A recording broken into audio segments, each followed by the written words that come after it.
Hi കൂട്ടുകാരെ, എല്ലാവരും സുഖമായിരിക്കുന്നല്ലോ. ഞങ്ങളിവിടെ സുഖമായിരിക്കുന്നു. അപ്പോൾ ഇവിടെ നല്ല തണുപ്പുണ്ട് കേട്ടോ. എന്നാലും ഈ ഉച്ച സമയത്ത് ചെറിയ വെയിൽ വന്നു കാരണം ബാൽക്കണിയിൽ നിന്ന് പുറത്തെ കാഴ്ചകളൊക്കെ കണ്ട് നിൽക്കുവാണ്. അപ്പോൾ ഇതെന്താ പരിപാടി എന്നല്ലേ, ഐസ്ക്രീം ഉണ്ടാക്കി കേട്ടോ. ടേസ്റ്റി ആയ സ്ട്രോബെറി ഐസ്ക്രീം കേട്ടോ. അപ്പോൾ ഈ ഐസ്ക്രീം എങ്ങനെയാണ് ഉണ്ടാക്കുക നമുക്ക് നോക്കാം. ഇത് സ്ട്രോബെറിയിലാണ്. എല്ലാ ഫ്രൂട്ട് വെച്ചിട്ട് ചെയ്യാൻ പറ്റും. മാംഗോ എല്ലാ ഫ്രൂട്ട് വെച്ചിട്ട് നമുക്ക് ഇതുപോലെ ചെയ്തെടുക്കാൻ പറ്റും. അപ്പോൾ ഇതെങ്ങനെയാണ് ഉണ്ടാക്കിയത് നമുക്കൊന്ന് നോക്കാം. ഞാനിവിടെ സ്ട്രോബെറി എല്ലാം നല്ല ക്ലീൻ ചെയ്ത് കട്ട് ചെയ്യാൻ പോവുകയാണേ. കട്ട് ചെയ്തുകൊണ്ടിരിക്കേണ്ട ഇടയ്ക്ക് ഓരോന്നായിട്ട് എൻ്റെ വായും പോകും കേട്ടോ. എങ്ങനെയാണ് കഴിക്കും. സ്ട്രോബെറി അല്ലേ, സ്ട്രോബെറി ഇങ്ങനെ കഴിക്കാൻ നല്ല ടേസ്റ്റ് അല്ലേ. ഞാൻ കഴിച്ച് കട്ട് ചെയ്തുകൊണ്ട് ഫെബി എന്ത് പറയുന്നത് അറിയാം. മമ്മി ഇനിയിപ്പോൾ ഐസ്ക്രീം ഉണ്ടാക്കിയതിൽ എന്തെങ്കിലും ബാക്കിയാണോ എന്ന്. അപ്പോൾ അതെല്ലാം കട്ട് ചെയ്ത് വെച്ചിട്ടുണ്ട്. ഇത് ഇനി മിക്സിയിലൊന്ന് അടിച്ചെടുക്കാം. അടിച്ചിട്ട് കാണിച്ചു തരാം. നല്ലപോലെ അറിയാൻ പാടില്ല. ഒരു പാൻ അടുപ്പത്തോട്ട് വെച്ചിട്ടുണ്ടേ. അതിലോട്ട് ഈ അടിച്ചു വെച്ച് സ്ട്രോബെറി നമുക്ക് തട്ടി കൊടുക്കാം. അത് കഴിഞ്ഞ് കുറച്ച് പഞ്ചസാര കൂടെ ഇട്ട് കൊടുക്കാമേ. മധുരത്തിന് ആവശ്യമായ പഞ്ചസാര കൂടെ ചേർത്ത് നല്ലപോലെ ഒന്ന് മിക്സ് ആക്കി കൊടുക്കാം. ഇനി ഇച്ചിരി വെള്ളം കൂടെ ഒഴിച്ചു കൊടുക്കാം. നമുക്ക് ഇളക്കി കൊടുക്കാം. ഇങ്ങനെ കണ്ടില്ലേ, തിളച്ച് തുടങ്ങിയിട്ടുണ്ട് ചെറുതായിട്ട് ഉണ്ടാവും. അപ്പോൾ നല്ലപോലെ ഇളക്കി കുറച്ചൊന്ന് വറ്റിച്ചെടുക്കണം. ഇതുണ്ടല്ലേ, പീസസ് ഒക്കെ ചെറുതായിട്ട് ഇതിലുണ്ട്. ഇത് നമുക്ക് നല്ലപോലെ ഒന്ന് ഇങ്ങനെ ഇളക്കി കൊടുത്തുകൊണ്ടിരിക്കണം. അപ്പോൾ തന്നെ ഇതൊന്ന് കുറുകി വരും. ഒരു മീഡിയം ഫ്ലെയിമിൽ വെച്ച് ചെയ്താൽ മതി. അപ്പോൾ ഒന്ന് കുറുകി വരുമ്പോൾ ഓഫ് ചെയ്ത് വയ്ക്കാം. സ്ട്രോബെറി ക്രഷ് ഇവിടെ റെഡി ആയിട്ടുണ്ട്. ഇത്രയേ ഉള്ളൂ പരിപാടി. ഈ കുഞ്ഞു കുഞ്ഞു പീസസ് ഉണ്ടാവും. ഐസ്ക്രീമിൻ്റെ ഇടയ്ക്ക് അത് കടിക്കാൻ കിട്ടുമ്പോൾ നല്ല ടേസ്റ്റി ആയിരിക്കും. അതുപോലെ തന്നെ ഈ പഞ്ചസാരയിൽ സ്ട്രോബെറി ഇങ്ങനെ കിടന്ന് നല്ലപോലെ വെന്ത് വരുമ്പോൾ അത് മധുരവും ആ പച്ചച്ചുവൊക്കെ ഒന്ന് മാറി കിട്ടും. ഇതിനി നമുക്ക് ക്രീം ബീറ്റ് ചെയ്തെടുക്കാം.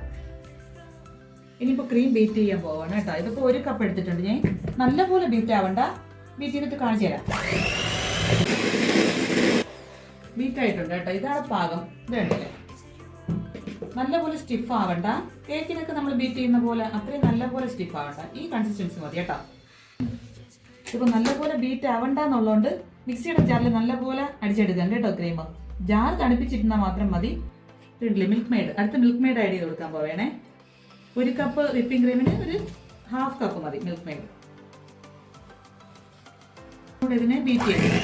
നല്ലപോലെ മിക്സ് ആവുന്നവരെ ഒന്ന് ബീറ്റ് ചെയ്യണം കേട്ടോ. ഇനിയിപ്പോൾ അതിലോട്ട് ക്രഷ് ആഡ് ചെയ്ത് കൊടുക്കാം. ഫസ്റ്റ് ഉണ്ടാക്കി വെച്ച് ഈ ക്രഷ് ഇങ്ങനെ ആഡ് ചെയ്ത് കൊടുക്കാം. സ്ട്രോബെറിയുടെ എമൽഷനാണ്, ഇതാണ് ആഡ് ചെയ്യുന്ന അടുത്ത്.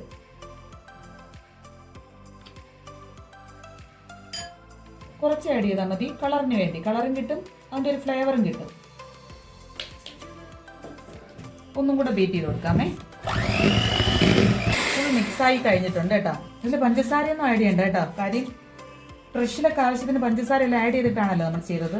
അതുകൊണ്ട് ഇതിൽ പ്രത്യേകിച്ച് പഞ്ചസാര ആഡ് ചെയ്യാൻ പാടില്ല. ഇനി വേറൊരു കണ്ടെയ്നറിലോട്ട് ഇതിനൊന്ന് മാറ്റി കൊടുക്കാമേ. നേരത്തെ ചെയ്തു വെച്ച ക്രഷ് ഞാൻ ഇച്ചിരി ബാക്കി വെച്ചിട്ടുണ്ടായിരുന്നു കേട്ടോ. ഇങ്ങനെ ഇച്ചിരി ഇതിൻ്റെ പുറത്തൂടെ ഇങ്ങനെ ഒഴിച്ചു കൊടുക്കാനായിട്ട്. വെറുതെ ഒഴിച്ചില്ലെങ്കിൽ കുഴപ്പമില്ല, ഒരു ഭംഗിക്ക് വേണ്ടി. ഇതിനി ഒരു 7-8 മണിക്കൂറായിട്ട് എടുത്താൽ മതി. ഇത് നല്ലപോലെ കവർ ചെയ്ത് വയ്ക്കണം. കണ്ടില്ലേ, ഫോയിൽ പേപ്പറാണ് കവർ ചെയ്യാൻ എടുത്തിട്ടുള്ളത്. ഇത് നമ്മളൊന്ന് ഫ്രീസറിൽ വെച്ച് ആയി കഴിയുമ്പോൾ എടുത്ത് നോക്കാം. ഇപ്പോൾ ഐസ്ക്രീം ഇവിടെ റെഡി ആയിട്ടുണ്ട്. ഇതിനകത്ത് തുറന്ന് നോക്കാം.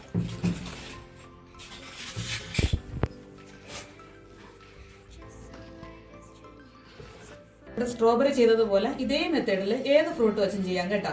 മാംഗോയിലോ എങ്ങനെ വേണം ചെയ്യാം. എല്ലാവരും ട്രൈ ചെയ്ത് നോക്കണേ. ബൈ.